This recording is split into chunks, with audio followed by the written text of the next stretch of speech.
studios in the heart of Lincoln, America. On air and online at theticketfm.com. Sponsored by the Mercado by Certified Piedmontese. This is On the Block with Strick and Bach. Hold up.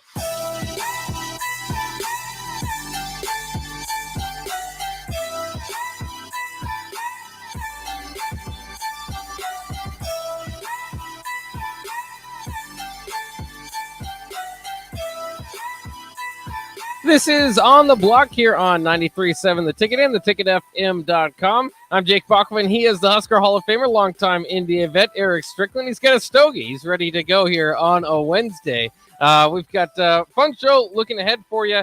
Evan Glenn of the Omaha World Herald set to drop by for his weekly stop here in about 20 minutes. But before we get to that, we can look back on our memories of the coaching cycle of the 2017-18 season, where Nebraska landed Scott Frost, and we all thought the future is going to be bright. But first, I wanted to ask you, Strick, about your time of 2003, as we've been looking back on Husker seasons past at the end of the ticket water cooler most days, if there's not a whole lot of news being pumped in. We landed on 2003 this year. How was the 2003 year for Mr. Strick? Well, I think 2003 for me, I think one of the things I found really interesting is that in the NCAA Division I men's basketball tournament, we saw that Syracuse was going to be facing Kansas. And at that time, you know, Boeheim hadn't been able to secure a win. And so it was eluded him in 87 and also in 96. And so he found his way back into the finals after beating, having to get through, I think, four Big 12 schools at the time. And so I found that to be a pretty interesting thing about that year. It was the year where, I mean, Syracuse had to get through Texas in the semifinals, and then they ended up, Kansas ended up beating Marquette, and then they faced each other in a really close game. I mean, that was Jerry McNamara, went nuts for 6 3-pointers. They had a team with very athletic Hakeem Warwick, who ended up missing a couple of free throws and then gave them an opportunity. And then, it was Carmelo Anthony leading the charge, who's the most outstanding player and making it happen. We also saw in the semifinals the emergence of a Dwayne Wade, who had led his team there. They got blasted, obviously, in 94-61 in that game. But, you were going to see either Roy Williams come out, who had always kind of been the ire of just the talk of being able to get there. Same thing at sometimes that Bill Self had to deal with. It was like a lot of Kansas teams just always were good. They would get there and then they would come up short, or they would get ousted in the first round or the second round, and they would get upset. So you found that going on. But this time they were going to get there, and they faced off against one another. You were going to have a first-time winner, and Jim Boeheim ended up securing his first one. So I thought that was an interesting year for me, that, just watching that all go down. And we saw a young Melo become a star. I mean, he was already a star, but, obviously he had a tremendous NBA career as well. Yeah, that was one of the rare years where, like, the star young stud, like, usually when you're doing your NCAA tournament, you almost stay away from those teams just because they historically aren't doing so well. You mentioned Kansas. I always kind of think of the Joel Embiid, Anthony, Wiggins team. That should win a championships in college, right? But it goes year in and year out. Zion Williams, was okay. Some of these guys can make decent runs, but you rarely see the young stud lead them all the way to the championship, and that was really cool. And then there was, of course, immediately after that game where there were whispers about Roy Williams going to North Carolina if he'd take that job, and he said bleep North Carolina right after the game. And at that time, it was a shock basically or I think he said I don't give a bleep about North Carolina or something like that at that time, because he was dealing with consoling his players right after losing Yeah. very close game. Kirk Heinrich and Nick Collison, a very good team. Keith Langford on that Kansas team. So that was that's what I remember about that. But it's just one of the better years transitioning kind of over to the post Michael Jordan era, right? That was the draft class. LeBron is a part of it. Now a Final Four made man in Dwayne Wade. Who's this hot up and coming coach? Tom Crean. Maybe everybody needs to get their hands on him. But it just led to one of the best drafts of all time. We talk about your draft class being right up there as one of the draft classes of all time in '96. 03's got a pretty good argument with it too, as well as what was it, Jordan and Hakeem's back in 83? 83, yeah. I mean, that was the 83 one was kind of crazy because there was a lot of I think Sam Bowie, everybody has just been the talk of the biggest bumble of all time. But you can understand it, right? It's all based on personnel at the time. I mean, Clyde Drexler was talked about as one of the better players in the league at that time. You have a Clyde Drexler. This wasn't a big three time where they were talking about big threes or big twos.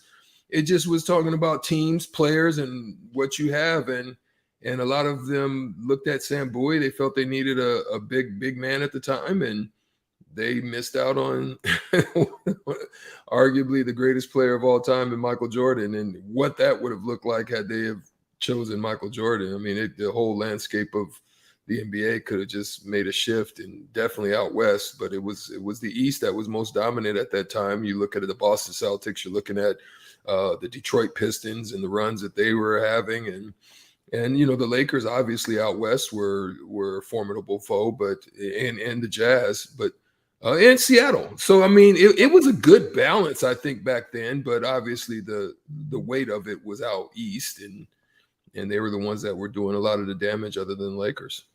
Yeah, and I feel bad because the Trailblazers missed out on Michael Jordan, obviously, but then did the same thing decades later with Kevin Durant and went with Greg Oden instead. So they come away with if you're in that position again, Portland, don't draft the big man. Sam Bowie and Greg Oden have cursed your franchise, and I'm sure the next time they do that, they'll draft a smaller guy, and then the big man will go on to be one of the best big men of all time. Because the crazy thing is they had Sabonis too, but they just had the right. So It's like.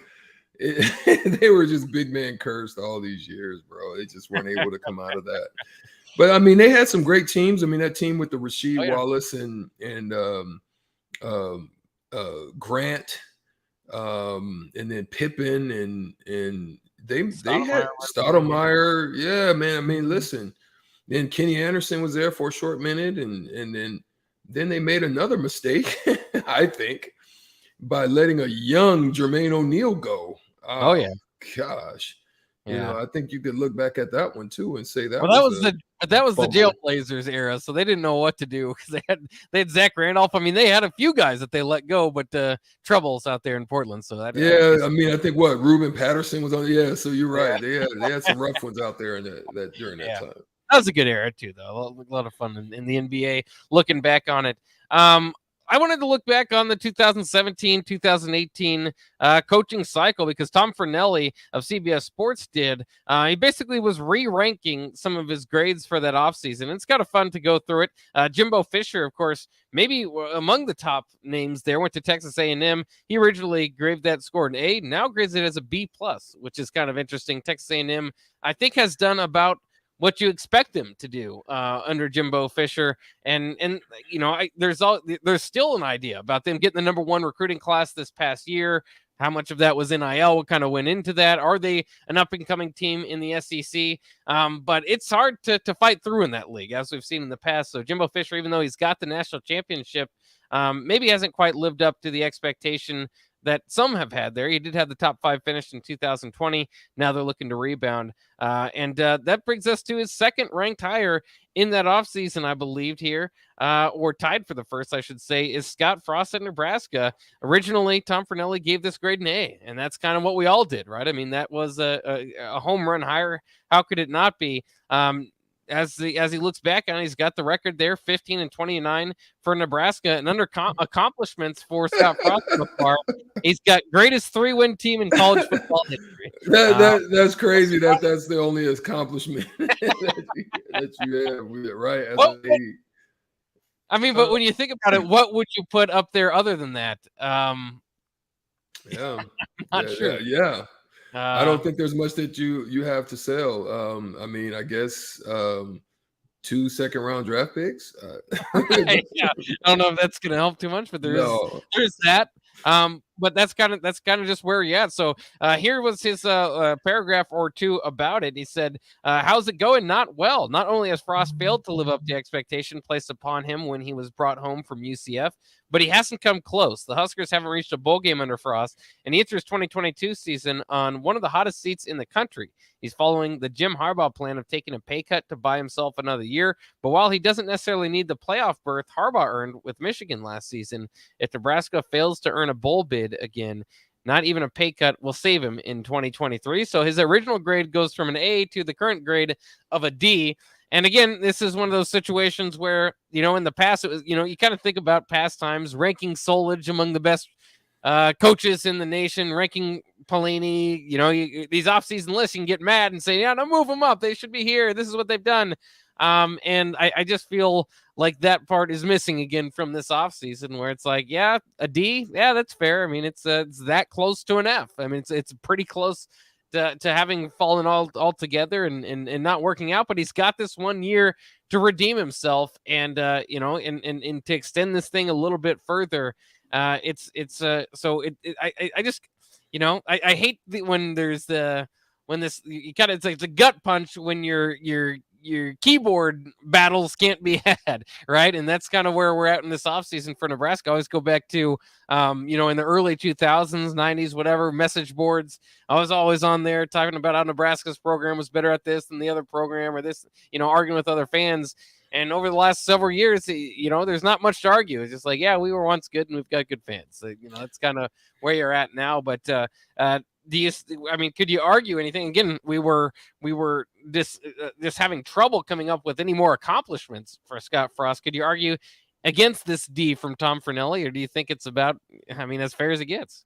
I think it's as fair as it gets. I love what he said about the fact that he's trying to, call on the ghosts of Jim Harbaugh, and that and that basically maybe he took the pay cut and was off to a terrible start before COVID really kind of eliminated that whole thing, and then took the pay cut and then had one of the greatest turnarounds, as Bob alluded to a couple nights ago, a couple evenings ago on the show, that hey, maybe it's calling on the Harbaugh ghost to make it happen for the Huskers. Maybe have the greatest turnaround also in history. Yeah, that's. The hope is that it can be turned around, and we'll see. There's obviously a lot of new fresh blood in the program, and I think that at this point, in my mind, it's all kind of a Hail Mary, kind of a hope, and see what sticks against the wall from Nebraska's athletic department as they buy down.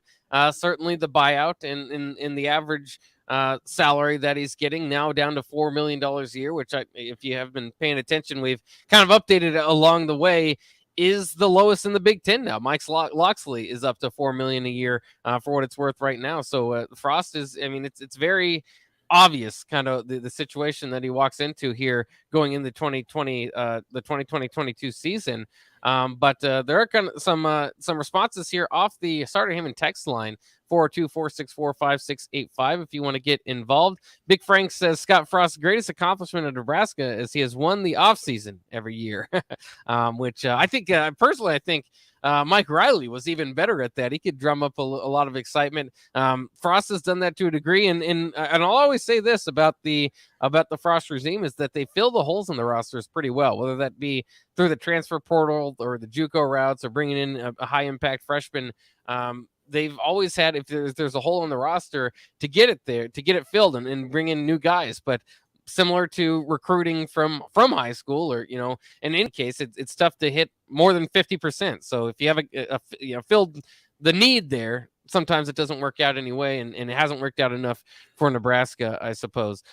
Ben says, calling on for a little more modern example, even during the offseason, there used to be multiple posts a day on the Huskers subreddit. Now at times we go several days without having a single new post. Just shows the excitement is not there. Yeah, thanks for the modern update. I do. I love the message board days, but I suppose I should update to Reddit these days. I do love college football Reddit. I look in there all the time, and yeah, I mean, I'd agree. You do see less Husker stuff on there.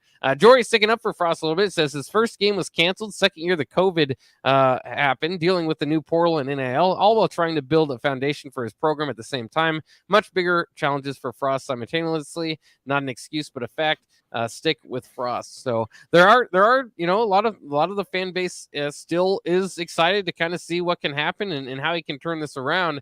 I guess again my hesitancy to completely buy in is that a lot of the problems I see revolve around coaching, whether that's just like coaching adjustments, decisions that you make it within game, and just overall the lack of discipline in this program, the lack of any attention to the special teams unit. Now they finally hopefully fix that, but don't forget that last year they were telling us all off season that it was fixed, going into last year, and it was never worse than what we saw last season. So sometimes I'm just at a point, like many Husker fans, probably just as many that are there to stick with Frost and believe it's going to happen.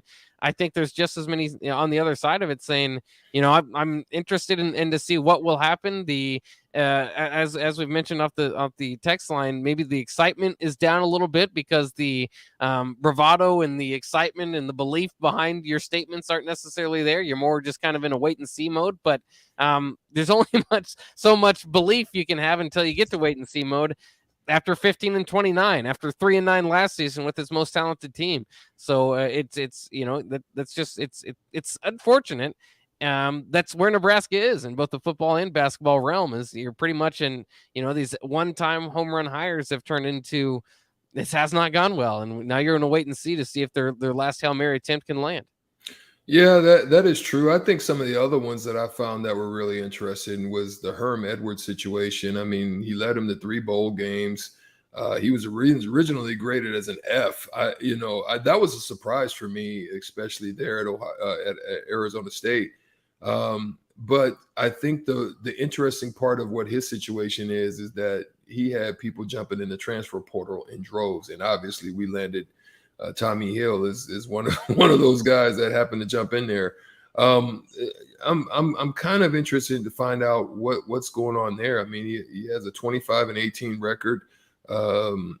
Again, it's one of those things that he's a good coach. I mean, I think I don't know for sure if college is his game, but he's not doing too bad. But the other one I think that is.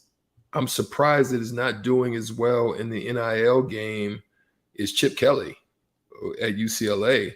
You would think that UCLA with their alumni base and the likes of that and the location of where they are, similar to USC and a traditional program as well, that they haven't done as well as you would think they would have. He has made some improvements. He was one that kind of transcended the fun and gun type of offense, obviously, and but just hasn't had success as of late. But when he came in, he was an A+ grade, but that tailed off a little bit, especially only securing 1 bowl game in the time that he's been there since then as well. Yeah, I've been surprised too by that to a degree that Chip Kelly hasn't gotten it going because, I think that's one thing that you would say about Frost's offense and the whole idea behind it was obviously, is it going to work in the Big Ten? And he had confidence that it was going to, but that play style makes more sense. It's very Pac-10-ish. Very Pac-10-ish. Yeah.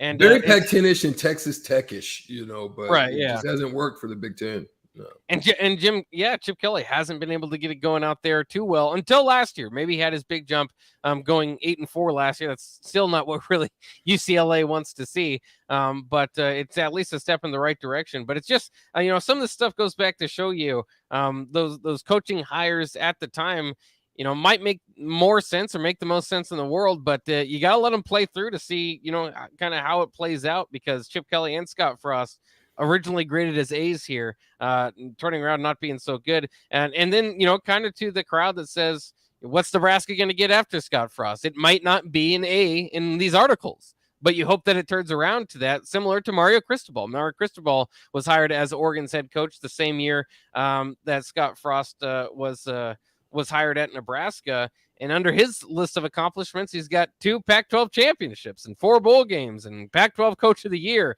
And obviously now he's off and running to Miami, but the original grade on that one was a C+. Now, obviously, that's turned around to an A. So you kind of think about that along with, some other guys. Josh Heupel took over at UCF the same year, obviously taking Scott Frost's position. He's turned that into a pretty solid start at Tennessee. Dan Mullen, despite, kind of having the reverse record of what Scott Frost did at Nebraska, 34-15, has already been fired from Florida, and they've moved on despite having his 4 bowl games and SEC titles and all that. So it's also interesting just to kind of wonder where the programs are at, and that's where I think it's interesting if things go off the rails, or I shouldn't say off the rails, if things stay the way that they have been under Scott Frost and they do have to make a move, there is going to be that idea tossed out there. Well, who can they get? And it might not be one of these top names, but I would go as far as to say that they might be in a better position to get have more candidates in the pool than they would years before. Maybe not as high end, but when you're talking about coming off the Bo Pelini firing, obviously you're taking over a better roster and all that, so you have to factor that in there. But that was the whole talk of, well, they've now fired 2 of their last 3 coaches after 9-win seasons. That's a lot to ask of a coach to walk into. If I'm a coach walking into Nebraska on 6 straight losing years, yes, that's tough no matter where you go, but it's Nebraska. You should be able to kind of get them out of the rut. And then, if you win 8 games, then you're already on your way to a good start to your tenure. So, and I don't think it's that crazy to say that you can win 8 games if you're at Nebraska. And I think that that's somewhat accomplishable this year if they can kind of get the problems that they've had in their coaching out of the way the last couple of years. I mean, the start is going to be important. I mean, the Northwestern game, and don't sleep on North Dakota State. I mean, that's a dangerous game to just hopefully you don't overlook. I mean, I think if they can get off to a great start, take advantage of possibly a down Oklahoma team and get off to a good early start, and if they win, if they can take care of those first 4 games, you're definitely putting yourself in position for at least a 6-win, season. So I think that's probably one of the most important things that's out there. Being that they had trouble with Illinois, can't just throw Indiana out to the wind. I mean, they're very capable of surprising you and doing some damage. So they've got those games that they can really, if they really focus and take care of, man, they can do some damage and they can pull out what most of the people in Vegas are talking about right now. Yeah, let's get on board with them turning this thing around. We're obviously going to be cheering for it and see how it turns out. We're past the halfway point from the end of last season and the beginning of next season. So college football is closer than you might think. But we'll take a quick break. When we come back, it's our weekly talk with Evan Bland of the Omaha World Herald. Evan will join us next here on The Block.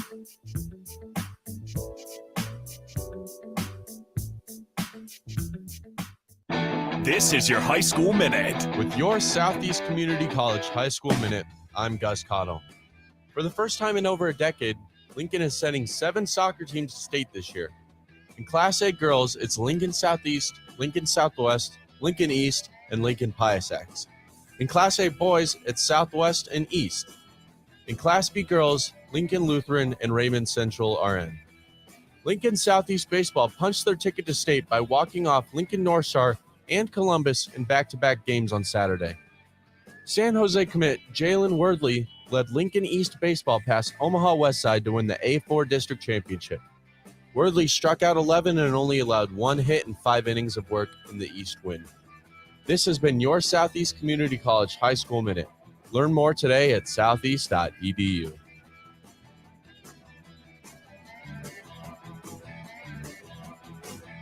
There's nothing quite like the Mercado by Certified Piedmontese beef. The The Mercado offers unique ingredients you can't find anywhere else, open every day from 8 a.m. to 8 p.m. The full-service butcher shop and retail store is wonderful for meat lovers with their exclusive certified Piedmontese beef and assorted sausages, plus other quality meats, including pork, chicken, and a wide range of the freshest seafood. Plus, every Friday from 11 to 2, the Mercado serves up the best lunch in town on their Friday Feast menu. Stop in at the Mercado today at 84th and Havelock or visit their website at cpmercado.com to see current deals. Join us at Cactus by Venue for our new America's Favorites menu. We're keeping your favorite dips and tacos and adding brand new dishes, including delicious steaks, burgers, pastas, and more. Focusing on vibrant casual dining using a blend of fresh ingredients prepared from scratch. Located at 56 and Highway 2 in the Edgewood Shopping Center, see the whole menu online at cactusbyvenue.com and order yours to go at venuedelivered.com. Cactus by Venue, America's favorites. Hey, batter, batter, batter, wings, splatter, splatter, splatter. Catch all this season's baseball action at one of your neighborhood Lincoln locations. Get League of Their Own wings, burgers, nachos, and ringers while catching all the action. Stop into Wings and Rings located on O Street in Meridian Park and 40th and Old Cheney in Williamsburg Village. Or place your order online at wingsandrings.com. That's wingsandrings.com, Buffalo Wings and Rings. Hey, it's Nelson inviting you to stop by the newest Caterpillar Vape Shop here in Lincoln at 2601 North 11th Street. Get to know the team that will find you exactly what you're looking for. Premium e-juice, CBD, Delta 8, mods, kits, and more. They can answer any question you have and find the right fit for you. In a hurry, hit the drive-thru for convenient service. Amazing rewards for existing customers, and as always, new Caterpillar Vapes customers get 50% off their entire purchase. Now is the time. Stop in. Caterpillar Vapes, 2601 North 11th Street. Follow on Facebook or online at CaterpillarVapes.com. Steve's Garage Doors and Services is under new management, but has the same great service as before. If your current garage door seems outdated or isn't working properly, call their new number at 402-480-2840 to schedule service or get a new door ordered. Steve's can repair most types of garage doors and can always point you in the right direction to get the job done. Give Steve's Garage Doors and Services a call today at 402-480-2840. That's 402-480-2840. Did you know that the U.S. has added over 1,100 new breweries in the last 18 months? Learn more by shopping at Myers Cork and Bottle, 13th and South, and by tuning into Thirsty Thursdays with Kevin Myers, because sports are better with a drink in your hand and a friend at your side. Life after college has been great, but paying off my student loans, not so great. I needed a fast way to help pay off my loans. Then I found it, a research study at Celerio. I searched the studies and found a perfect match for me. It was so easy. I earned cash for the study and paid off those student loans. Plus, I made an impact on medical research. Find a study and sign up today at healthresearch.com. You should consider the risks of the research before you agree to participate. Back to On the Block with Strick and Bach on 93.7 The Ticket and theticketfm.com.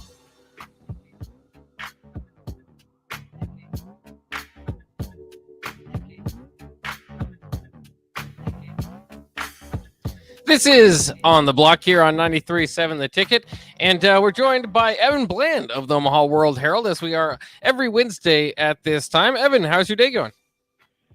Doing all right. It's actually, warm outside, so adjusting to that, but it's all good. Yeah, it's you don't really get the in between. It's either raining for 4 days straight or it's 90 degrees. So that's a kind of an adjustment, but I guess you get what you ask for. Yeah, we go from 45 or whatever to 95. So, this weekend hopefully we can find a happy medium. Schizophrenic weather, bro. That's just the deal that you have to deal with there in Nebraska. And I like to play golf, and I hate it because of the wind. But you just got to deal with it. Well, I mean, that's easy for you to say, right, Strick, from where you're coming from. But I suppose we'll take it. How's we obviously know the Husker baseball season hasn't gone as they wanted to. Can you kind of recap what happened this last weekend and what it's going to take now for them to get to the Big Ten championship games championship tournament, I should say, there in Omaha? Yeah, I mean, it was a disappointing weekend. There's no doubt about it. I mean, you go up to Minnesota, and that's the last place team in the Big Ten. You think sweeping is realistic, and at the bare minimum, you want to win that series. And Had Nebraska done that, they'd be sitting 6th or 7th in the Big Ten right now. And instead, they dropped 2 out of 3, and they're in a tie for 9th essentially, and fighting an uphill battle. But it started off promising last Friday. They kind of run away with it, and you think this is how maybe the weekend's going to go. They're leading 8-5 in the 8th inning of Game 2, and the winning a series is just within reach, and then that thing gets away with an error in the 8th, and they lose in extras. And then on Sunday, they just didn't have the offense to back a pretty good outing from Jackson Brockett. And so that's sort of been the theme for this team for a lot of the year, has been, if it's not one thing, it's another. I mean, again, the defense lets them down at some points. The offense doesn't show up for long stretches. Generally, the pitching has been good enough, but it just hasn't had enough support. And so, they haven't found a way to overcome that when all 3 pieces are not clicking at the same time. And so what it does now is it puts them in a situation where, as you said, you got to make the top 8 in the standings to make the postseason tournament in Omaha. And right now, Nebraska's on the outside looking in. They're a game behind Purdue. There's like essentially 5 teams fighting for those last 2 spots in my eyes. And, it's going to come down to, there are going to be tiebreakers involved most likely. And there's still so many scenarios here with 2 weekends left. It's hard to pinpoint exactly what Nebraska would need to do. But I think if you go, 3-3 or 4-2, that gives you a chance to get some other breaks and to have some things go your way. And obviously you do more than that, and you increase your chances of making the tournament.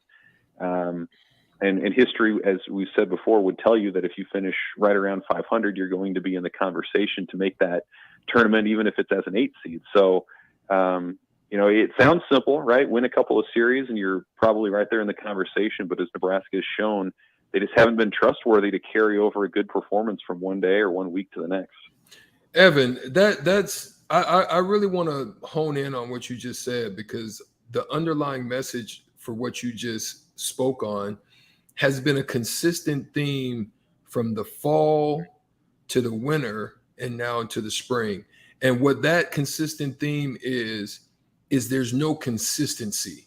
It just seems to be one thing, right? It's 30 minutes of basketball play, 10 minutes of drought, a 15-0 run, a 12-0 run. You can't put it in the basket. Football, you're in the game, you're winning the game. You just need to punt the ball down, and you can't even do that. Or you fumble the ball, or it's just all these little things that seem to happen. And it's just not a consistency across the board where all things are put together and you see sparks and little flashes of it. But what is it in the water out there in Nebraska right now? Is it something in the Missouri that's going on that's causing this inconsistency? Yeah, it's a great question. I mean, and you're right. It's gone from sport to sport, especially on the men's side. And I suppose, the way I would start to think about it is thinking about last year's baseball team that won the Big Ten. And their theme all year was, we don't care. And there were scheduling inequalities about that season, and they overcame it. There were, mistakes that they would make in the game, and it didn't bother them. They prevailed, they persevered, and they won anyway. And it feels like that's sort of been the thing with a lot of the men's side sports, especially where, one thing goes wrong and you think, uh-oh, here we go. This is the start. This is where it turns. And, we've just seen that a lot in a lot of the different sports. And certainly with baseball, that's the way it is, where, you have a quick 1, 2, 3 first, and maybe you go in order in the second. You think, oh boy, it's going to be hard to score any runs. And then it's probably easy to press as a pitcher and as a defense, knowing you don't have a ton of margin for error, and it just sort of snowballs. And, I think maybe one of the reasons for that inconsistency, and I suppose this is a common thread across those sports too, has been just the relative youth.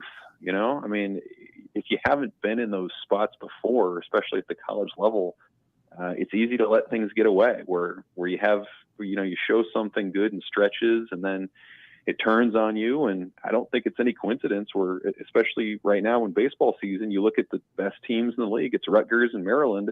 Those teams are veteran with guys who have been there before, who are not rattled, who might lose a game and don't let it snowball into 2 or 3. And that was Nebraska last year, where they had guys who just were cool as cucumbers, and they, didn't let circumstances change what they were doing. And I think that's the thing they're fighting right now. And maybe this is something that'll pay off for them in a year or two as some of these young guys gain experience. But man, right now it does kind of continue this trend where other aspects of the team are not able to pick up the people that fall short in a given game. And it's leading to this record now where Nebraska still is yet to be over 500 at any point this spring. No, I guess officially we can't say that Rutgers and Maryland editions never paid off for anything in the Big Ten now that they're on top of the schedule, or excuse me, on top of the standings. I'm kind of interested about this Big Ten tournament. Let's just say things don't turn around and Nebraska doesn't make the tournament at Charles Schwab Field. Would you expect to see too much? Obviously that's going to put a damper on the attendance there. Would you expect to see much at all at Charles Schwab Field? And what does that mean for maybe Omaha being the host site in the future? Well, I'd like to say that people would still show up because it's a cool event, and it's not the SEC tournament or some of your bigger power leagues, but there are players there every year that you see on major league rosters down the road. I mean, Kyle Schwarber was the obvious one. Max Meyer from Minnesota a few years ago, he's on the doorstep of the majors right now with the Marlins organization, and so it's a cool event. But I think all you got to do is go back to 2018. When Nebraska didn't qualify for the event in Omaha, and remember that it wasn't very well attended. I don't have the specific numbers in front of me, but it was way down from when Nebraska's in the field. And I believe that was the year Iowa made a pretty decent run, and so they got some walk-up crowds toward the end of that particular event. But I don't think that it changes Omaha's stance on hosting. Obviously, the restaurants and the folks around the area would prefer that Nebraska were there, but there's a contract, I think, for a number of years still for the event to be held in Omaha. Prior to that, it was at Indiana for 1 year, and they've had it at Target Field in Minneapolis, and that felt too cavernous. And so they've had it at different spots, and it feels like, Charles Schwab Field in Omaha could be that long-term home for them. But again, it definitely changes things when the host school isn't there, and there's time to turn that around. But again, a lot of things have to break just right.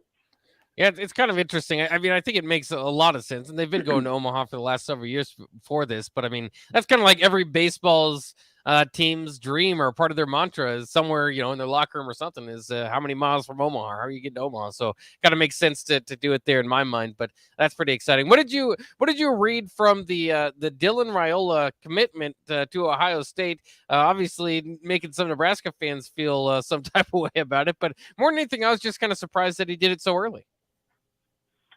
Well, yeah, I mean, in the typical sort of timeline of recruiting, those quarterbacks at that level tend to wait another year. That's just sort of generally how it's done. So I suppose it was maybe a little bit surprising that he decided to pull the trigger when he did with so much time left to go. But, at the same time, if you love what you see and there's that connection there, and you want to just stop getting the phone calls and sort of shut down your process a little bit, you can kind of understand maybe why he would do it there. From a Nebraska perspective, it's not shocking that he didn't continue the courtship with the Huskers. I mean, there's the obvious connections with his uncle on staff and being a legacy kid. But when you're that good, I mean, when you're the top rated kid and you're in the entire country in that class and you can go anywhere, what reason does Nebraska have to expect to be in that conversation? I mean, let's be real. They haven't been to a bowl game now in many years. There's not an obvious maybe indicator that things are going to turn sharply in the near future. And so your pitch is what? Is being that guy to turn it around? Is, hey, you can hang out with your uncle some more. Hey, you're a legacy kid. Your dad was an All-American here. I mean, those things are great, but kids want to win. They want to be around high-level guys. And right now, let's just be real. That's Ohio State has a lot more of that to offer than Nebraska does. So I don't think people are necessarily shocked by that. Probably a little disappointed. Probably not thrilled at the prospect of potentially going up against Dylan Raiola at quarterback in the years to come. But, again, things can change and quarterbacks move and coaching staffs change and the transfer portal's a thing. So you never say never, but certainly it's maybe if nothing else, it's sort of a reality check about where Nebraska is as a program as it seeks to, attract some of these top level national targets. One final question for you, Evan, too, regarding kind of the football discussion. There's so much influx, obviously, going on with the everything in the transfer portal and the NCAA legislation, all that stuff behind it. But I thought it was kind of interesting. The ACC is considering going divisionless and basically setting it up one way or the other, where you have like 3 or 2 opponents that you play every year, and then rotate the other ones on every other year. Do you see that as something that could help the Big Ten? Obviously, there's an imbalance between the Big Ten East and the Big Ten West. Do you think that the Big Ten should consider limiting divisions as well? Well, first of all, I think that all the power conferences should be on the same table or on the same same wavelength with that. I don't think the ACC or the SEC being at 8 and the Big Ten being at 9 is the way to go. I mean, when the Big Ten decided to go to extra game a few years ago, it was with the idea that strength of schedule would play a bigger factor than it ended up being. And the SEC rightly discerned that the idea of being undefeated or having a better record would make a difference and be more favorable to the committee's eyes than maybe playing a tougher schedule. And so, I think that's the first thing, is like get everyone on the same page. But if you're the Big Ten and the teams that you're competing against for spots in the college football playoff are playing 8 conference games, then I think that's something you have to consider. And, one of the reasons the Big Ten went to 9 as well was for TV inventory, and you can get more from networks if you have better games to offer. And so that's, I think a factor in why we're talking about $1 billion TV deal coming up here soon. But again, I think you need to be on the same playing field. The Big Ten is such an interesting league because of the imbalance between the East and the West, where you can, point to 3 or even 4 teams on the East side that are contenders for the league every year. And on the West, it's been Wisconsin and maybe Iowa. And so if you balance that out, I think maybe one of the hesitations would be, do you really want to set up a scenario where Ohio State and Michigan would play each other on consecutive weekends? If those were the top 2 teams for the Big Ten title, I think you want to avoid that however possible. And so, there's a lot to work through there. Who do you keep as crossover games if you keep anybody? For some teams, that's going to be a lot more difficult. So, again, I think probably if you're the Big Ten, priority number 1 has to be how are you going to be the most competitive on a national level? And then beyond that, you can start figuring things out and what makes sense for the individual schools. It's certainly interesting stuff, considering, the divisions are up to, 7 teams. Not too long ago, Nebraska was in I guess it was a long time ago now, but Nebraska was in the Big 8. So divisions are as big as conferences were, 20, 30 years ago or whatever. But in any case, thanks again, Evan Bland of the Omaha World Herald, for joining us today. Evan, have a great rest of the day. Thanks, guys. See ya. All right, there goes Evan Bland of the Omaha World Herald. As he hangs up, it is your time to call in. 402-464-5685. Call in on the Honda of Lincoln hotline. Strick is warming up. He's getting ready for Shootout with Strick today. The theme is 2003, so he's going to look up his 2003 facts during the break. You do too, and give us a call, 402-464-5685. The first one to do so will have a chance at $15 to Buffalo Wings and Rings on Shootout with Strick, coming up next on the block.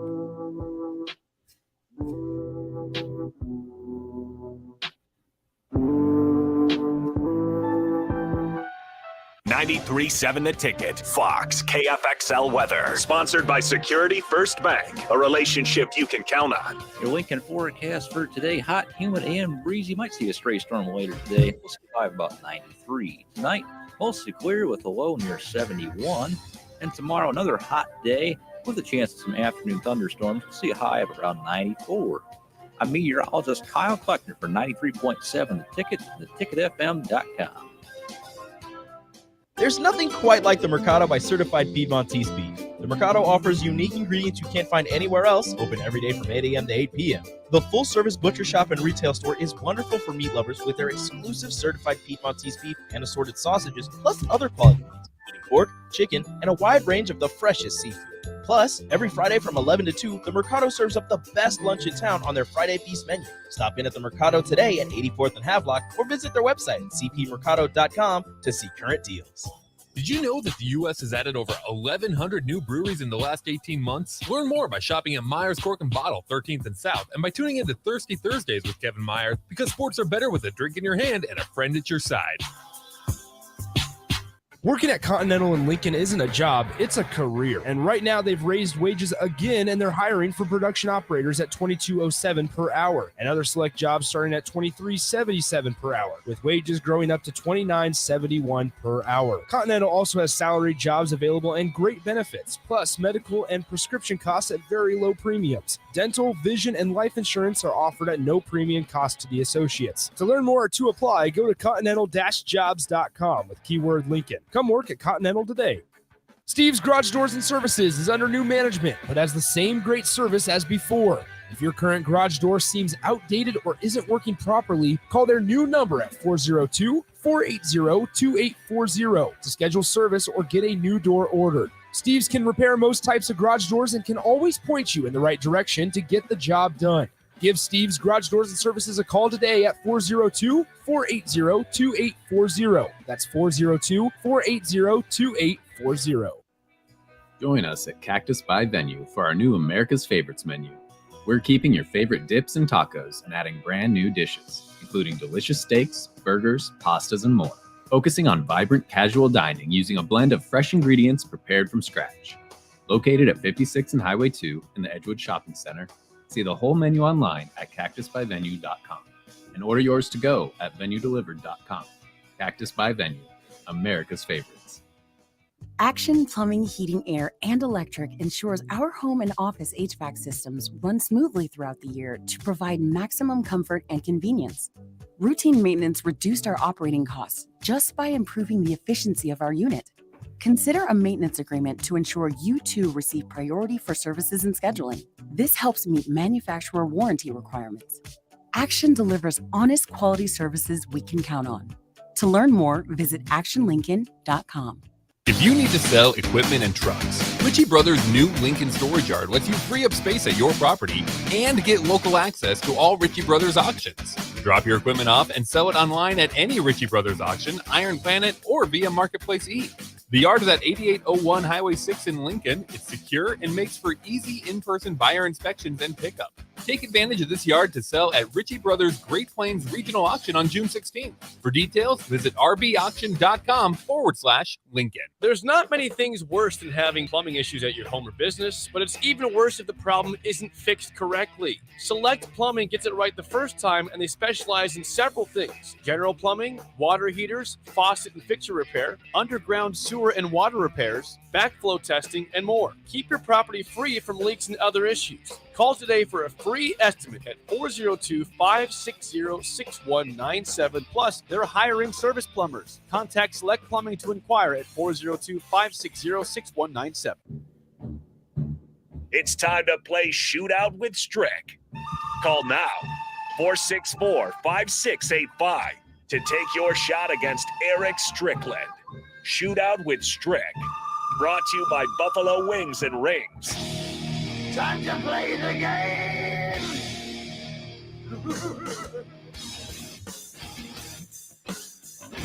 We are ready here for Shootout with Strick on 93.7 The Ticket. We just need a contestant. Give us a call, 402-464-5685 on the Honda of Lincoln hotline. See if you can outsmart Eric Strickland in our Shootout with Strick game here. The topic I'm surprised. is 2003.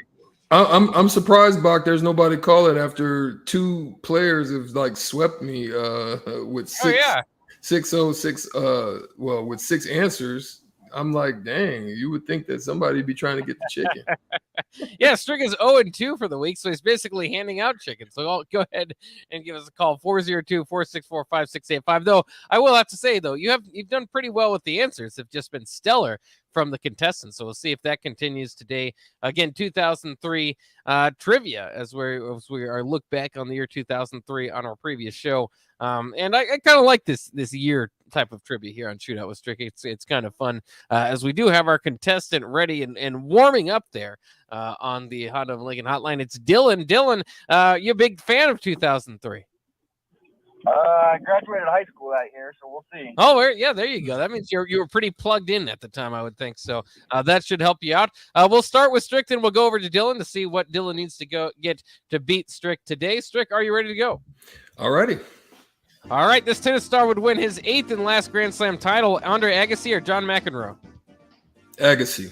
That's correct. This popular rock band would be inducted into the Rock Hall of Fame in 2003. Metallica or AC/DC? AC/DC. That is correct. This baseball team would open their new home at the Great American Ballpark. Cardinals or Reds?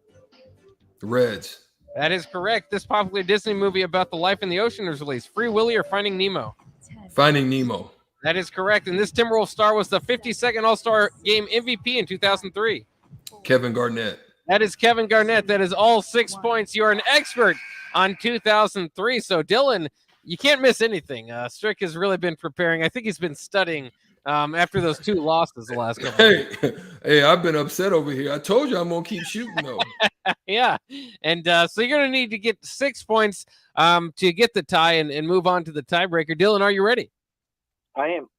All right, we'll go in 3, 2, and 1. She starts a 3-week run on the Billboard Hot 100 with a single "All I Have." Sheryl Crow or Jennifer Lopez?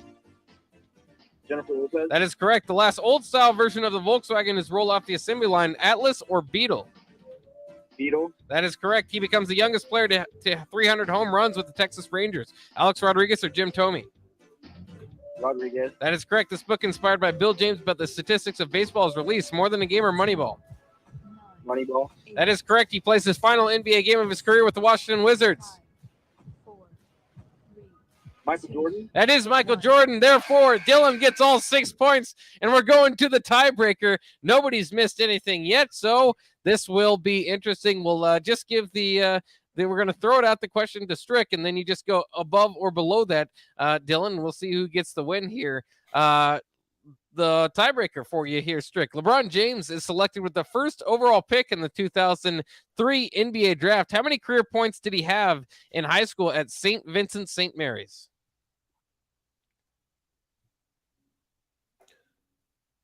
10,568 points. 10,568 points. Dylan, do you want to go above or below that for the win? I'm going to try below. He's going to try below. The actual retail price, well, no, the actual number of points scored by LeBron James, 2,657. Therefore, on the tiebreaker, Dylan, you get the victory. Congratulations on your $15 to Buffalo Wings and Rings. Boom shakalaka. Give me a hell yeah. I said give me a hell yeah. All right, Dylan, now you get the chance to either talk trash to Strick, who had a pretty good game, to be honest, or you could take the high road and just walk away with the chicken. No, nothing but respect. You had me pretty nervous there when you got those 6 for 6 without punching. Yeah, there you go. Yeah, I'm taking the high road. That's what we like to see at times here. I also like trash talk from time to time, but when you get 6, it's hard to argue. Man, I don't even know. I don't know what I can do. That's twice. I mean, that's 3 times. Well, the second day was bad, but the first 2 days, dang. Well, it's a losing week for you, regardless of what happens now. Does it work in the opposite? Do I become the champion by getting the remember, you know how they give out the little trophies now when you're like the last place participation trophies. Yeah, we'll still give you a participation trophy to make you feel better, Strick. Oh shoot. Yeah, very good game played today, so there's no shame in losing. Sometimes it's just that, great defense, better offense. There's nothing you can do there. So yeah, bro. We'll take a quick break here on the block. When we come back, plenty to break down, including the NCAA considering eliminating scholarship limits and allowing unlimited coaches to avoid the antitrust issues. What would this mean for Nebraska and for parity? We also have hitting the hardwood, and we'll break down a little bit of what's going on there with the divisions. The ACC is considering eliminating divisions in their football conference. Should the Big Ten do the same? All that stuff coming up next in the next hour of On the Block here on 93.7 The Ticket.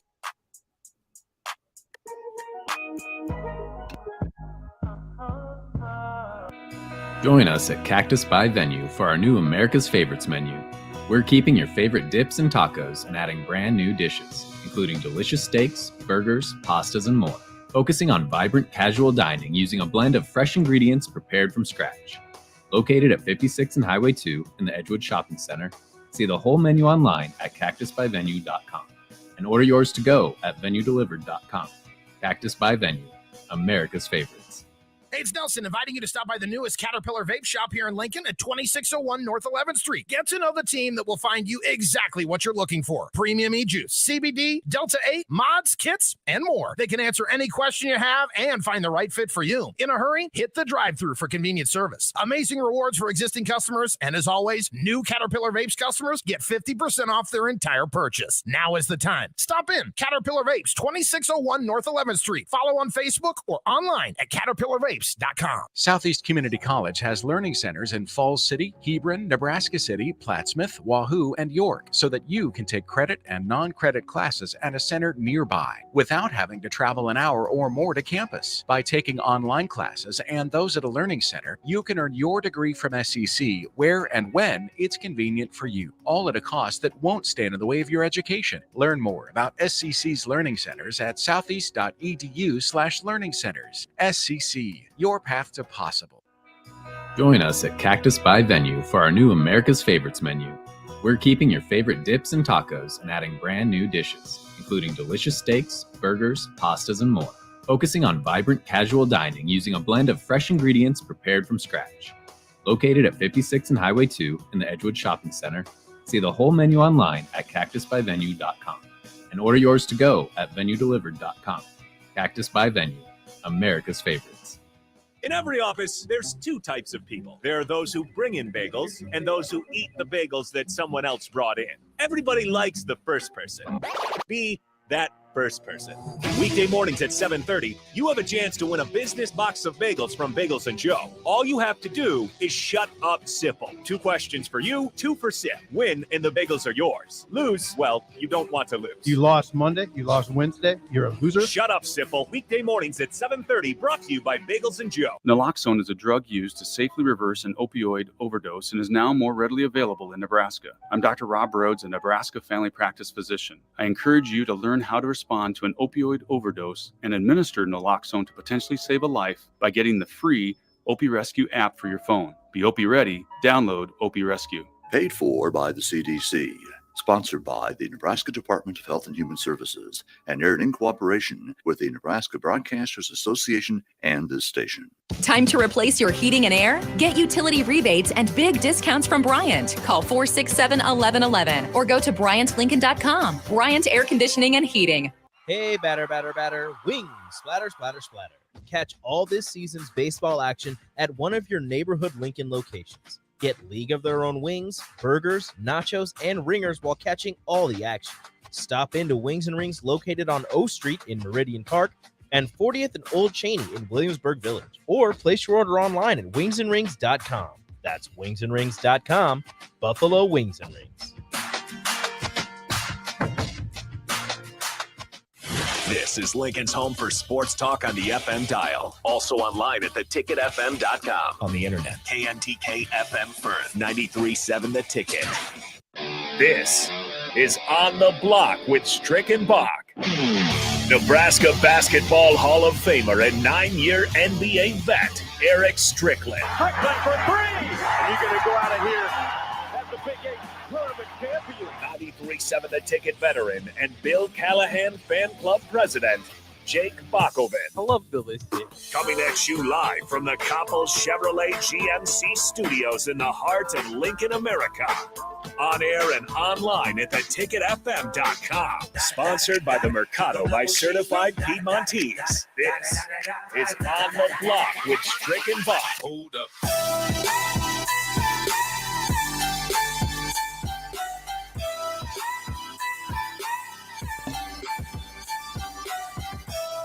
Hey, welcome back on the block with E. Strick and my illustrious partner, Jake Bakoven, here on 93.7 The Ticket, theticketfm.com. We welcome you to the second hour of our show. As I always state, you can always find us. If you're a new listener here, you can find us here every day from 4 to 6 p.m. Central Standard Time.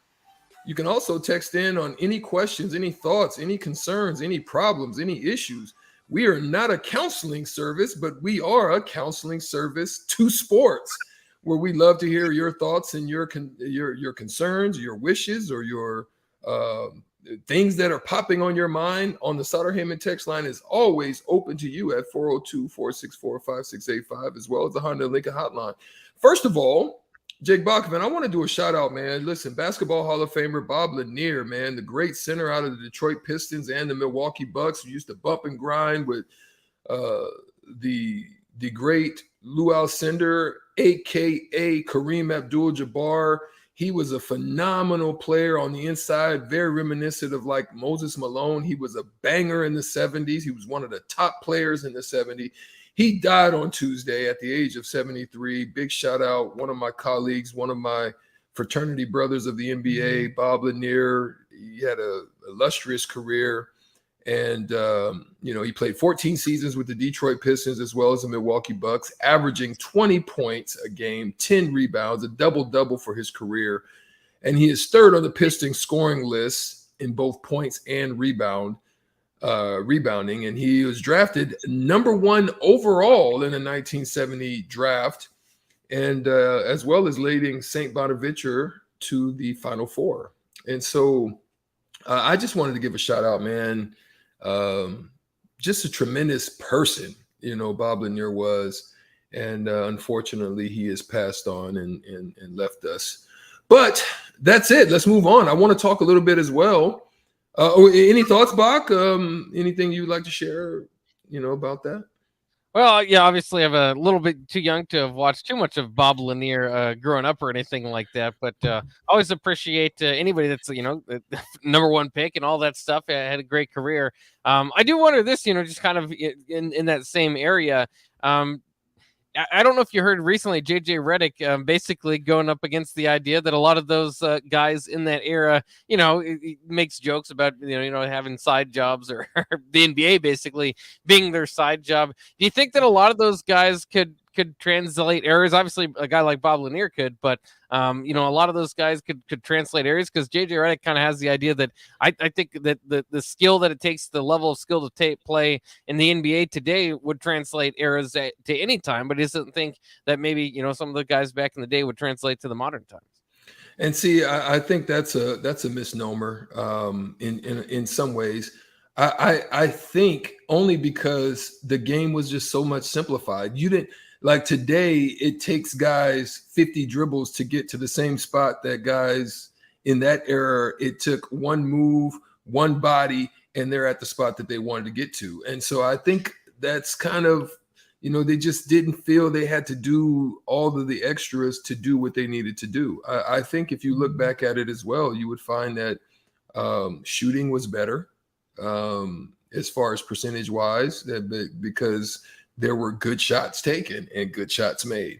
A lot of guys couldn't handle the centers of I watched the video today and just literally had highlights of Shaquille O'Neal, and there's nobody in today's game that could do a doggone thing with Shaquille O'Neal at any point in time. So, JJ Redick missed me with that one, but, I digress. There's a lot of guys that couldn't do nothing with Gary Payton in those days. I can just go back. I remember, man, and I really mean this. I see guys getting the ball now at places dang near at the 3-point line. If I wanted the ball in one place at one spot, off the block, at the free throw line, wherever I wanted the ball, I was going to get it there, because you weren't going to stop me from getting it where I wanted to get it. So some of those fundamentals, a lot of the skill sets are definitely higher as far as ball handling and just some of the things, creativity they can do with the ball. Even the sidestep, that was a travel in our day. So you know what I'm saying? So the things that they're able to get away with these days in creating space, we had to get space by putting a shoulder on you, a body, a certain move, a counter, in order to create the space we needed to get it off. Whereas, they're given a little bit more extra leeway to create space than we were. Yeah, and off the text line, OG Les Lancaster says, I think back in the day they were better basketball players, and today they are better athletes. Do you think that makes sense? That's in essence, he's saying what I'm saying. Right. And I also think that there's it's undervalued how people would change, or like athletes of that era. You can say, well, they're bigger, better athletes or whatever, better because they have, better nutrition. There's more insight, better equipment, better weight training. Yes, if those athletes from back in the 60s had the same, access to that sort of thing, maybe they would be, bigger, better, just the same. And then, like you said, just the rule changes makes it so different, and people would adjust, or will, and are adjusting to the modern day game and the different rules that are available to you, as specifically like defending one-on-one in the 90s and hand checking and all that stuff compared to now. So, I understand. I think there's a certain era where you go back far enough. Yeah, they probably weren't the world's best athletes, playing, what wasn't at the time one of the biggest games in the world. It was kind of, making its way up. But I think for the most part, once you kind of get into the Wilt Chamberlain era and kind of moving on from then, basketball was probably big enough, though it really didn't blow up nationally as far as the NBA is concerned until the 80s. Yeah, with Magic and Bird there. So tell me more TV contracts than anything. Tell me who could have stopped Kareem Abdul-Jabbar in today's game? Rudy Gobert. Chance. Rudy Gobert thinks he could stop Shaq. That's what I was going to say when you brought that up. What? He's the Stifle Tower. Yeah, I don't. He would have been the Stifle Broken Tower, messing with Shaq. Boy, they had to change rules for him. Even listen, bro. Listen. And Shaq played with the Atlanta Giants. That was at the time the NBA was all about the big man, and nobody could stop him. Rudy Gobert couldn't have handled Patrick Ewing's jock, and he definitely couldn't have handled Hakeem Olajuwon and David Robinson, who is probably the closest thing body type wise to maybe a Gobert, would have still did him dirtball bad. I mean, listen, come on, bro, stop it. Okay, I'm not even going to dig into that. We're going to move on to the next topic. I don't even want to go into that because my head almost spun like The Exorcist over here thinking about that question. But anyway, listen, Deion Sanders brought up something, man, that was an interesting point, because we actually talked about that on the block when we were talking about our NIL segments for quite a while. Like what the actual money and the issues and the way that the money has been earned by this new NIL name, image, and likeness rule.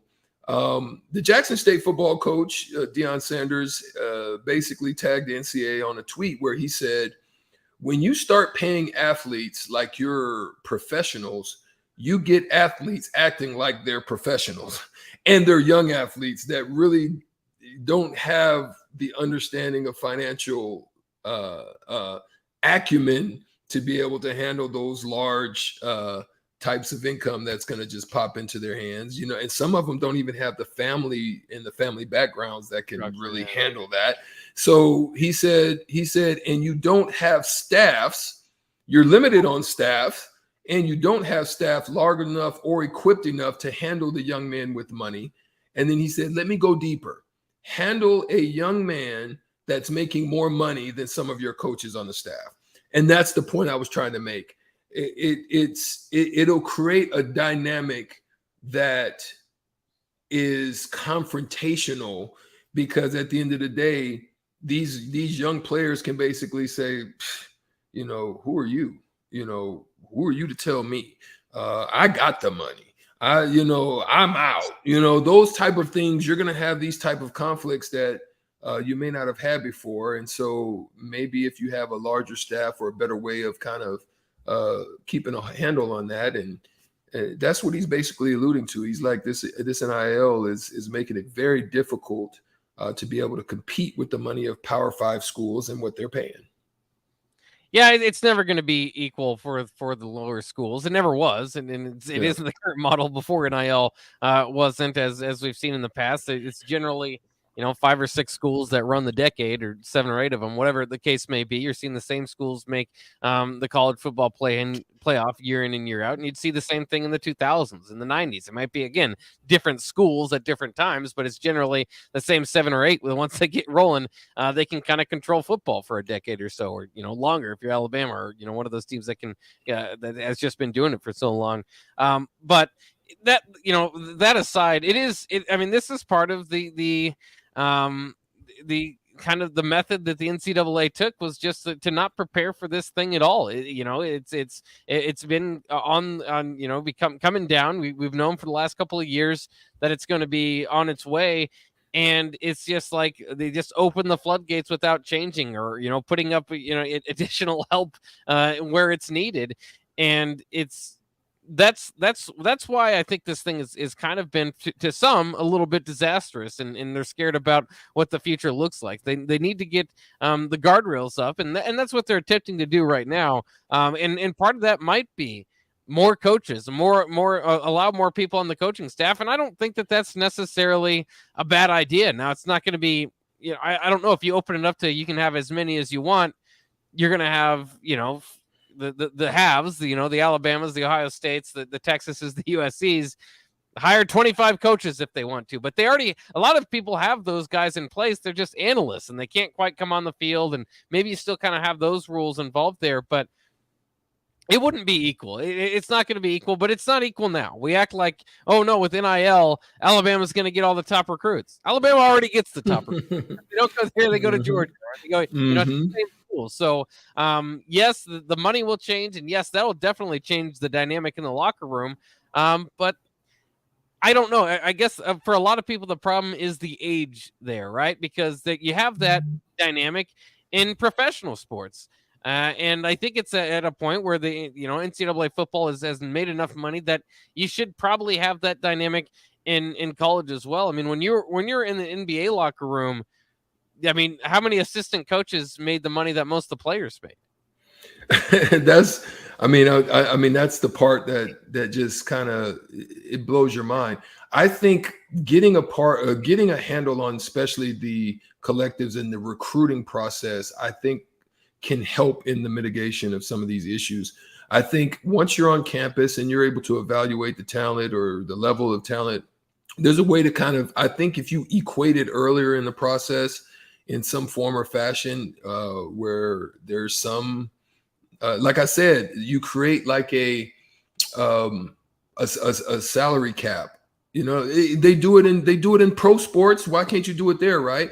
In pro football, in basketball, you basically have, based on your draft, where you are, you have some form of a capping on that. And I think if you do that in some way or some shape and form where there's some cap on what you have for recruiting money, then you can decide on who's going to get the majority of that and who's not.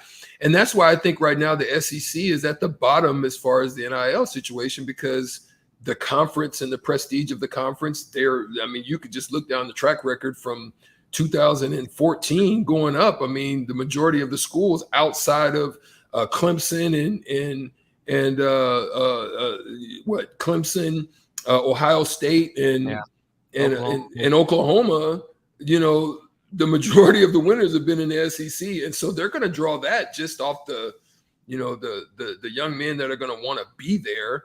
And so Alabama, obviously, they're going to get involved just because, Nick Saban says, I don't like it, but I'm still going to, play by the rules of it. And you're going to probably be mad at me at the end of the day because I'm probably still going to win that.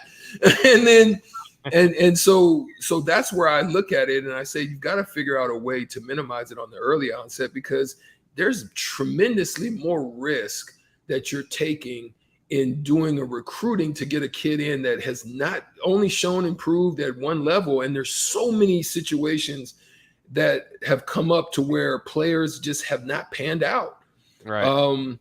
Wherever they are. I mean, you can just look at the situation where Spencer Rattler was at Oklahoma and they gave him a tremendous deal of NIL, and then he's the backup. So then he leaves. So you basically have missed out on all of that and didn't even go to the right guy. So I think if they can kind of take care of that situation on the early parts of this, then evaluate the talent. And then I think it'll minimize also players internally have an issue with it, because you can look on the field and say, oh, I can understand that. But a guy that's coming in and he's getting, 500,000, $1 million, $3 million, $8 million, and you're like, wait a second, it's probably going to lead you to, if he doesn't have a green shirt or yellow shirt on, you want to take his head off. And you know what I'm saying? Like, those are the type of things. Maybe I don't block for him. Maybe, I'm not saying that's going to happen, but at the end of the day, it's like, you can create these type of situations internally. Like, you're not rooting for this guy, you know what I'm saying, to win. So that's what I think it can also bring a problem to an organization or a university. Or like we see at the next level, quarterbacks see a young rookie quarterback being taken in the draft and saying, like Ryan Tannehill, I'm not going to mentor that guy. That guy's my competition. I'm not going to help that guy out. So.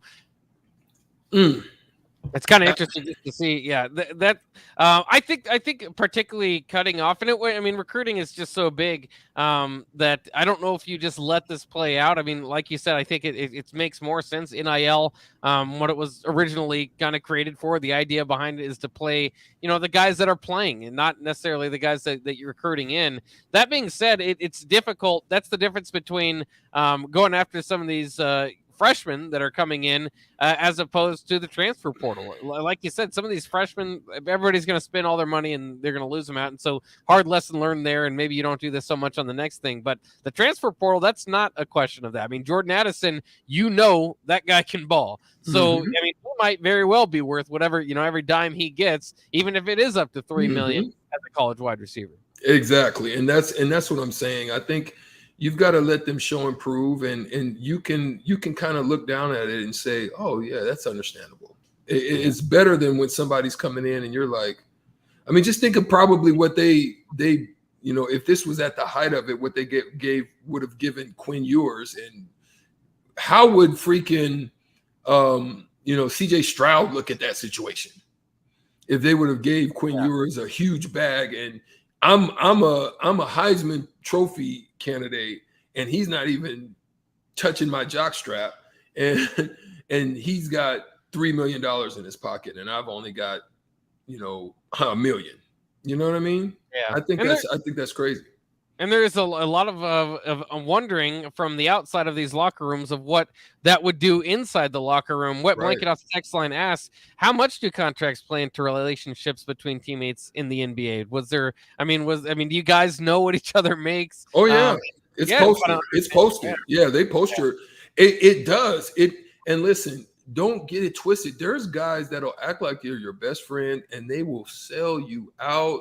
That's why, it's like there are guys that root for you because you're part of the team, but then there's guys that's not rooting for you because you're a starter or you're a sixth man or they want your position. So sometimes they'll root you out. They'll tell your business. They'll say where you were at, so you kind of got to weigh those things out. You can't you can't get too close, but you try to be close because you want to have camaraderie. Yeah. But at the end of the day, man, if they know you're making the bag and they want the bag, they'll undercut you in some ways. How about Duncan Robinson? There's a lot of talk about him in the NBA right now because he signed a $90 million. The $90 million man. Mm-hmm. And he's not even in the rotation for the Heat. For what it's worth, again, the Heat, a very deep team. So that's kind of part of it. But you kind of think, I always know you're a big Mavericks fan. I think one of the worst contracts in history was Chandler Parsons. And, you just kind of wonder, guys like that in the locker room, you almost think it's got to be awkward. It's very awkward, and it's one of those things, man. I'm telling you, it does weigh heavily. I remember one time, I think I might have been for a period, and think until Michael Finley ended up getting his contract, I was like the third highest paid on the Mavericks team at one point when they made all this shit behind, I think I was behind Robert Pack and Sean Bradley, and I think I was even probably making a little bit more than AC Green, but I was at the top tier of that at one point, and so I'm sure guys were looking at me funny style. Yeah, on both sides then, Strick. You know what I mean? But But listen, on a lighter note, let's do this before we go to break, man, because I think this is a special thing out of Omaha. Legendary boxer who we're waiting, we're anticipating. Hopefully, a contract gets done between him and Errol Spence because it has to happen. But boxing legend out of Omaha, Terrence Crawford, he has a beautiful young daughter by the name of Talea, and she in a track race in the 200, she guts off the starting block, loses her shoe, stops, turns around. I saw the video too. Turns around, just patiently goes and puts her shoe on, works it on finally, takes off, and stunningly, it's going viral, stunningly still wins the 200. And not by just barely winning, she still smoked the competition. I think that is phenomenal. And, listen, her dad is one of the pound for pound greatest #1 boxer in the world at his pound, but also pound for pound, arguably one of the best at a 38-0 with a 29 KO record. That was an astonishing feat in the 200 for young Talea. Yeah, it sure was. I mean, a lot was made of Rich Strike's big comeback there in the Kentucky Derby. I was more impressed with Talea because, I mean, she really had to catch up with those everybody else running. They were way ahead of her, and then just the difference between her speed and theirs. Granted, I think part of it might be in the genes. She might have inherited some of that from her father, so maybe some of those other gals aren't quite as fast or whatever. But it's an incredibly impressive because you have to remember those other gals are trying too. They're also pretty somewhat athletic. They're on the running team. They've been selected to be in that spot, and just to see the difference between her speed and them, I mean, you wonder what how many seconds she would finish above them without the shoe problem. Yeah, and what even makes it even, it just shows the calmness. Is it translation? Is it passed down to the kids because she was just so poised? I mean, some people would have panicked and freaked out and lost it, but she was poised, got it together, and just kind of strided it out and just kept it going and didn't quit, didn't give up. I mean, some kids would have given up, started crying and bent down and just stopped, but she just kept poised and pushed it out, man. I thought that was beautiful. So shout out to Talea and Bud Crawford and just a wonderful daughter as we get ready to go to break here on 93.7 The Ticket. We're going to take a break. We'll come back with Hitting the Hardwood, talk a little bit about some locker room issues that are popping off, and also find out who took advantage of the home court. We'll be right back after this on The Block on 93.7 The Ticket.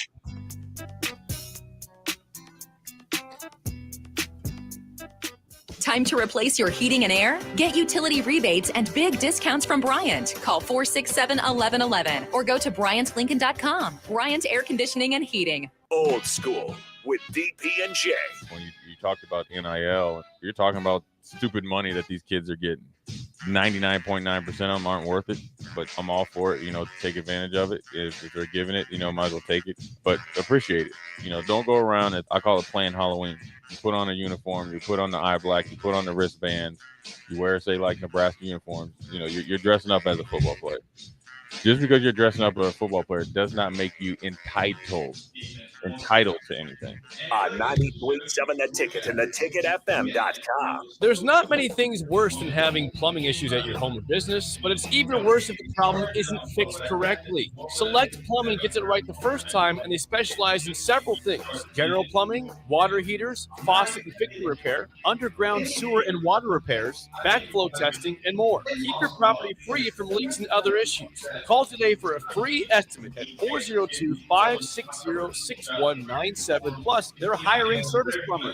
Contact Select Plumbing to inquire at 402-560-6197. 93.7 The Ticket. Fox KFXL weather. Sponsored by John Henry's Plumbing, Heating, and Air Conditioning. The Lincoln forecast for today: hot, humid, and breezy. Might see a stray storm later today. Tonight, mostly clear with a low near 71. And tomorrow, another hot day The chances of happening thunderstorms, you see a high of around 94. I'm meteorologist Kyle Kleckner for 93.7 And now, world of it's not predictable. Cookies, cupcakes, apple pie, it's all boringly typical. So here's a little rule of thumb to take that income, avoid the humdrum, and get yourself to the world of yum. The cakes are made for any celebration, every cause of elation, alongside every occasion. So get in your car. You would be remiss not to take that drive down to Beatrice. Check out Grandma's Fruit Cake and all the delicious desserts at Beatrice Bakery. Welcome to our world of yum. James Enterprise Incorporated, a company that hauls your gravel, rocks, and material for your farm or construction site, says thank you to the people of the healthcare community for putting yourself in the way of danger to save the public. That is what it means to be a hero and to build a beautiful legacy. This message brought to you by James Enterprise Incorporated. For all your hauling of rock, gravel, and materials, call them at 402-432-6740. That's 402-432-6740. In Alabama, this is the last team that needs a laundry, dishes. I was exhausted. I needed a vacation. Finding a way to pay for it, not so easy.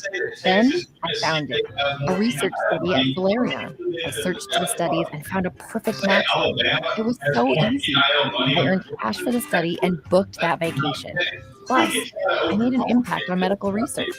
Find a study and sign up today at healthresearch.com. You should consider the risks of the research before you agree to participate. Southeast Community College has learning centers in Falls City, Hebron, Nebraska City, Plattsmouth, Wahoo, and York so that you can take credit and non-credit classes at a center nearby without having to travel an hour or more to campus. By taking online classes and those at a learning center, you can earn your degree from SEC where and when it's convenient for you, all at a cost that won't stand in the way of your education. Learn more about SCC's learning centers at southeast.edu/learning centers. SCC, your path to possible. Did you know that the U.S. has added over 1,100 new breweries in the last 18 months? Learn more by shopping at Myers Cork and Bottle, 13th and South, and by tuning in to Thirsty Thursdays with Kevin Myers, because sports are better with a drink in your hand and a friend at your side. Steve's Garage Doors and Services is under new management, but has the same great service as before. Your current garage door seems outdated or isn't working properly, call their new number at 402-480-2840 to schedule service or get a new door ordered. Steve's can repair most types of garage doors and can always point you in the right direction to get the job done.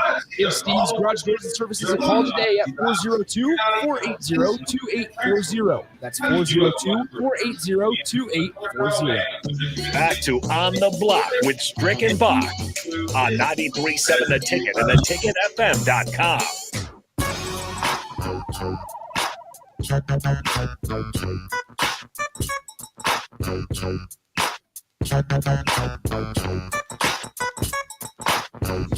We're back on the block. For hitting the hardwood segment right now, we're going to talk a little bit about the NBA playoffs and what's been going on there.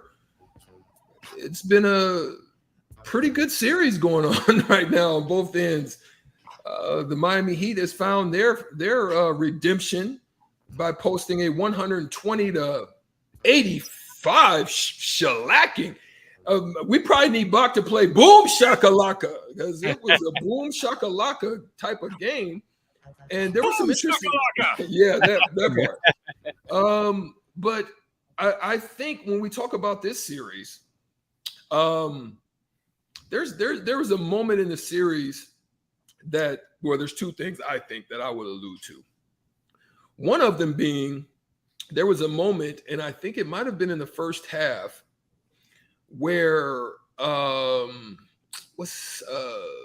big fella Joel Embiid, he took and at first they thought it was a hit, but it wasn't a hit. It was actually he just took the ball kind of got poked to his eye, and even though he still played a solid game, only having 17 points, I think that hindered his aggression. He didn't look like he had that bounce in his step. He was 7 for 12 from the field, solid, but one of the things that you see that he only got to the free. Now, Joel Embiid gets to the free throw line 11 or 12 times a game. He only got there 3 times, and he was 3 for 3. And I see that because I think when he kind of re-injured, he didn't re-injure it, but it was one of those things that we talked about on the block, that once he has a moment that brings a reminder to that injury, it will take away from his aggressiveness. So we saw in the first game when he returned, he was there, he was present, he was solid. That was kind of the filling out moment for me. I think then the second game, he was like, oh, it's good. The mask, oh, no problems. Let's go. He had a breakout game. And then once that happened again, I think it kind of took away from a little bit from his aggressiveness. And the other part of that was a disappearing beard. James Harden fell off he fell off the mountain and gave them nothing out of the game. And so therefore you have a shellacking, boom shakalaka in the game. Boom shakalaka. yeah, that's what I see happen. Mm-hmm. Yeah, it was, and this was Philadelphia had to come back from 2 games down. I think we saw this maybe in the Mavs series too. It's just hard to keep up that level of play, and what do you try to win 4 straight against a team that's beat you on their home court twice? How much does this go into it? Because a lot of people will use this as an example to get rid of the bubble tournament that kind of went down there. Is that role players generally step up at home and have better home games than they do away games in these series? Is there something to that? I like I said, it is so much easier to be in a pool, to be in a spot, to get out of your room, walk to the arena and play, than getting on planes, having to sleep in other beds, then doing just all of the things associated in 2 days. So you play a game, you either leave that night or you leave the next day. You have a travel day, which is a jet lag day. Then you try to get a practice in, and then you got to play a game on the road. That's how it's happening right now. I mean, I think it makes it difficult. But I think the other part of the difficult thing that we talked about is just the depth of Miami. And you can prolong legs when your best players aren't playing close to 40 minutes a game. Jimmy Butler with 34, PJ Tucker, the heart of their team, with 30, Bam Adebayo under 30 at 27, Max Struss, who is the guy who has replaced the $90 million man in Duncan Robinson, gets 27, but goes nuts. 4 for 10 from 3, 7 for 13 from the field, 10 rebounds from the guard position, a double-double out of a guy that is not making $90 million. But then you've got a guy off the bench not playing 20 minutes, but giving you solid production at 5 for 10 from the field, 1 for 4 from 3, 2 for 2, but having a solid game on defense, getting 2 steals and 3 assists, and Victor Oladipo giving you 10. So you had not 5, not 6, you had 7 players in double figures. Great balance. 23 for your go-to guy, 10 from your heart and soul guy. Your big man gives you 12 and gives you only 6 rebounds, but he gives you a couple of blocks. And then Struss gives you almost 20. You don't prepare for that. You're in your game plan, you're not looking at Max Struss to be somebody that you have to contend with. And then your 6th man only gives you 10, but yet it's a solid 10 at what he gave you. That's the type of balance that creates troubles, because now you got to come into the next game. You don't know where it's going to come from. Yeah. The next game, Duncan Robinson may hit 4 threes, and then you're like, what's going on here? And they don't have that same situation over. They can't have James Harden have the type of game that he had. It just can't happen. Yeah, the depth of Miami, again, is what I think is ultimately going to win this series and keeps them right up there as one of the favorites to win altogether this year. I think Philadelphia's got a strong chance. I mean, I think this could go game 7 and just, the home team wins game in and game out. But this is also one of those cases of modern day NBA basketball. If one team gets going, they can create quite separation with the other team. And the 76ers on the other hand, weren't hitting anything. So they were outscored by 20 in the fourth quarter, which means they were still down 15 going into it. So, I mean, this game was not close. Yeah, so now, I mean, we move over to a series that was getting very interesting, but the home teams have been handling business and doing what they're supposed to in this series. So it's in Game 5, we find the Phoenix Suns have won 110-80, another blowout game. Listen, in this game, it's just a little bit different. You have a pretty deep team in the Mavs, which is kind of the Western version of, I think, other than missing Hardaway Jr. and some, a couple other players, they're just as deep as the Miami Heat.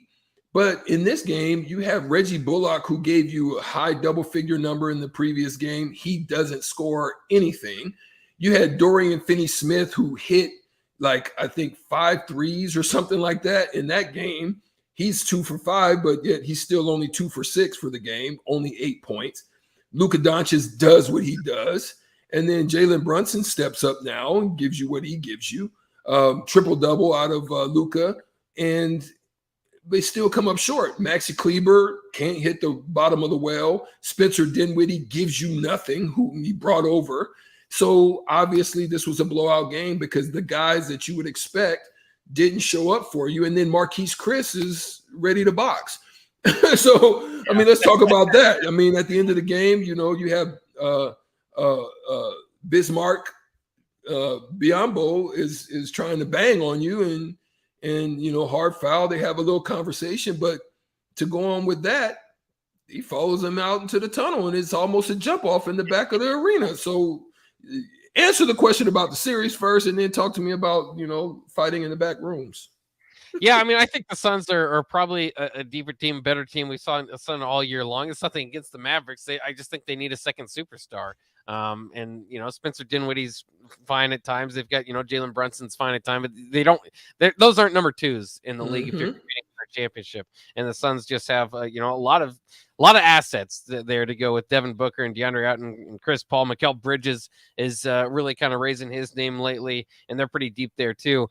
So I expect the Suns to take care of the Mavericks, but for what it's worth, the Mavericks done a good job getting back in the series. That third quarter, they're outscored 33-14, only down 3 going into halftime. Really, what made the difference? But yeah, that end of the end of the game got interesting as Marquise Chris went into the tunnel he was not supposed to go in. He was following Bismack Biyombo after getting in a little bit of a tussle. I thought Reggie Miller made a good point, kind of drawing back on Doug Christie and Rick Fox had a similar deal, although not in the playoffs, in a preseason game of all things. So it was more of a bleeding over from the playoffs from the previous year. I remember that one. Shaq had to go in there and break it up. The whole Sacramento Kings bench was in the locker room. This didn't get so bad. Looked like they were able to break it up before anything kind of popped off. They show the locker room in the back, and there's a little bit of a kind of a yelling match, and I don't think anything really happened, thankfully. It's kind of strange for it to happen in a blowout game with your backup players there down at the end, but it goes to show you this series is still entertaining as heck. And as far as Jason Kidd fans go, I mean, this is it. I mean, this is, he's played a lot of his years with the Suns, played more years with the Mavericks. Now he's the Mavericks head coach, coaching against the Suns. Fascinating as far as following that man's career and where it's kind of gone. Were you ever teammates with him or never crossed paths? Yeah. Jay Kidd and I, or actually, we can jump off into this before we close out this segment, but Jay Kidd and I not only played against each other out in Vegas for, the Valentino's Nebraska team that we had. Yeah.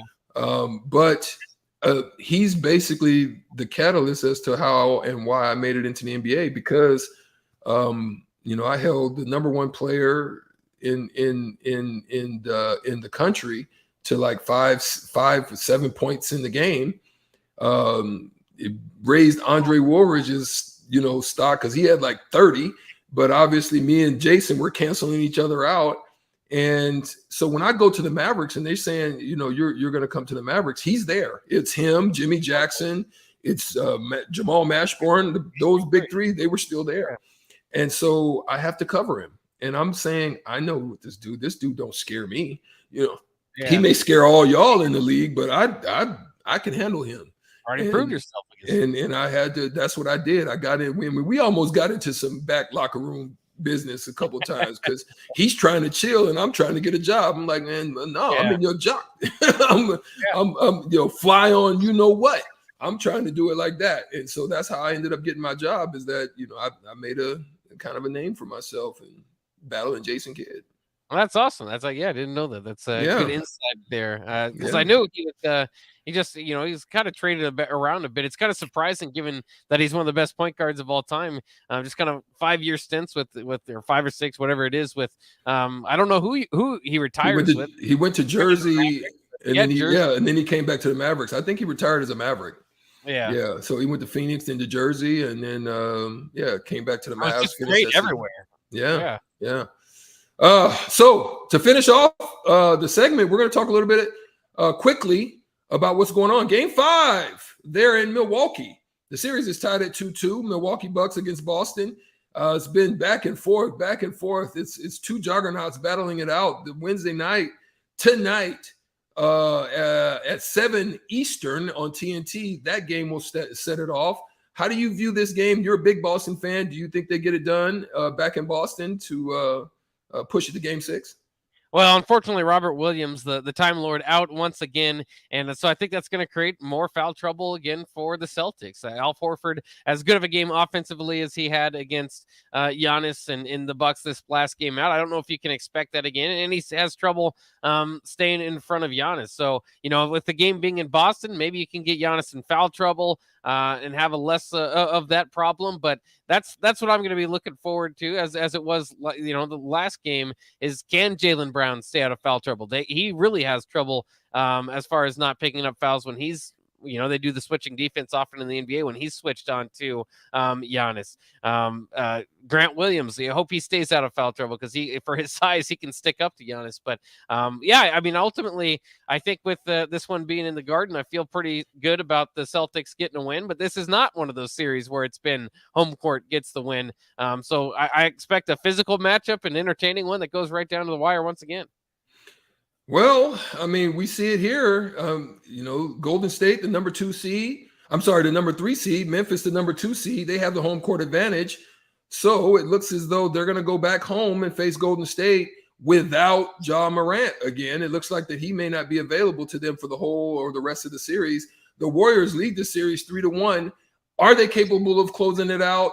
We talked about Memphis Grizzlies not having a closer, somebody who can end the game when it is needed, somebody that they can go to, yet they only, on the road, only lost 101-98. Do they get the energy? Do they get the fire? Do they get the passion of the crowd there in Memphis in order to pull it out and force a Game 6? Well, and obviously all the talk about them having a better record without Ja Morant than with him in the regular season. Playoff basketball is a little bit different, especially when you're going up against a veteran team that's won championships like Golden State with many of those guys on that roster. It's weird to say it this way, but if they're going to win, they're going to have to win by a significant margin because I do think they have that closer issue as opposed to Golden State where, you have Steph Curry, and especially if it gets in a free throw battle, Jordan Poole and Steph Curry and Klay Thompson, there's nobody to foul. So that's going to be a problem for anybody that runs into them. So I could see it just because they've been good enough to get maybe one more. And if they're going to get one more, it'd probably be at home. If you're Memphis, ultimately Golden State's going to win this series, but I ultimately wouldn't pick it. I still think Golden State gets the win tonight because if it's a close game, I just don't think Memphis has an answer.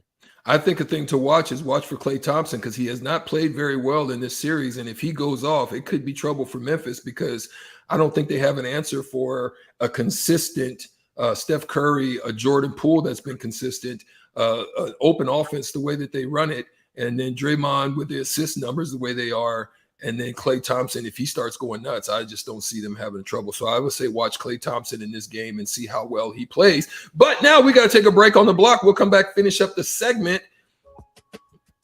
We're going to talk a little bit about the possibility of the ACC canceling divisions. Is this something that should work for the Big Ten as well? Should we cancel the East and the West? We'll see. We'll be back on the block after this.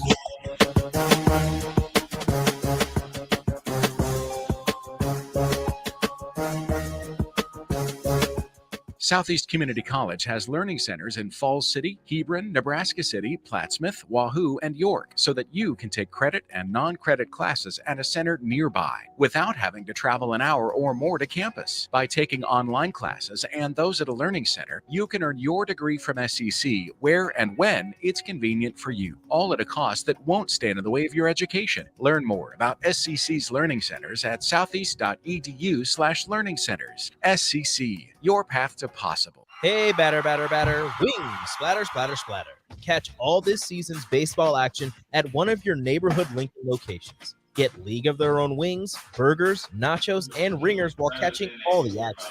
Stop into Wings and Rings located on O Street in Meridian Park and 40th and Old Cheney in Williamsburg Village. Or place your order online at wingsandrings.com.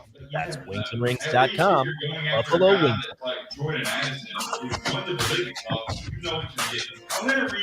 Spring has arrived. Dust off your clubs and play the city. Lincoln City Golf Courses offer 5 different places to play, including Homes, Pioneers, Highlands, Mahoney, and the par 3 Jim Ager course. Plus, members get access to all 5 courses or ask about a discount card to get 15% off all rounds. There's also adult classes with lessons for every level with Lincoln City Golf Academy.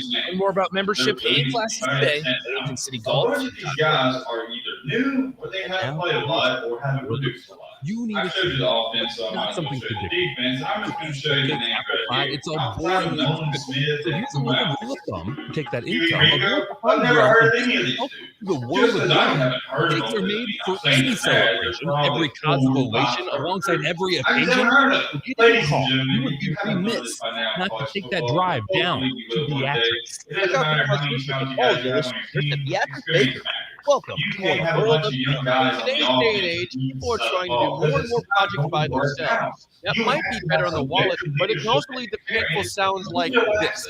Poor guy trying to do wiring all by himself. Let's have another listen. It's just not working. Don't hurt yourself or make things worse than they are already. For any other electric needs, call Joe at Ambition Electric today at 402-217-3415 or go to ambitionelectric.com. In every office, there's 2 types of people. There are those who bring in bagels and those who eat the bagels that someone else brought in. Everybody likes the first person. Be that first person. Weekday mornings at 7:30, you have a chance to win a business box of bagels from Bagels & Joe. All you have to do is shut up, Sipple. 2 questions for you, 2 for Sip. Win, and the bagels are yours. Lose, well, you don't want to lose. You lost Monday, you lost Wednesday, you're a loser. Shut up, Sipple. Weekday mornings at 7:30, brought to you by Bagels & Joe. Mary Ellen's Food for the Soul. It's soul food right here in Lincoln. Ribs, wings, catfish, coleslaw, cornbread, grits. I mean, I'd say it's food like your grandma used to make, but my grandma never made food like that. If you haven't already, you've got to give it a try. Check out their location across from South Point at 27th and Pine Lake, or find their food truck at events all over town, or visit them online at maryellens.com to see the full menu. Mary Ellen's Food for the Soul. Let them fix you a plate. There's nothing quite like the Mercado by Certified Piedmontese beef. The Mercado offers unique ingredients you can't find anywhere else, open every day from 8 a.m. to 8 p.m. The full-service butcher shop and retail store is wonderful for meat lovers with their exclusive certified Piedmontese beef and assorted sausages, plus other quality meats, including pork, chicken, and a wide range of the freshest seafood. Plus, every Friday from 11 to 2, the Mercado serves up the best lunch in town on their Friday Feast menu. Stop in at the Mercado today at 84th and Havelock, or visit their website at cpmercado.com to see current deals. If you need to sell equipment and trucks, Ritchie Brothers' new Lincoln Storage Yard lets you free up space at your property and get local access to all Ritchie Brothers auctions. Drop your equipment off and sell it online at any Ritchie Brothers auction, Iron Planet, or via Marketplace E. The yard is at 8801 Highway 6 in Lincoln. It's secure and makes for easy in-person buyer inspections and pickup. Take advantage of this yard to sell at Ritchie Brothers Great Plains Regional Auction on June 16th. For details, visit rbauction.com/Lincoln. Back to On the Block with Strick and Bach on 93.7 The Ticket and theticketfm.com.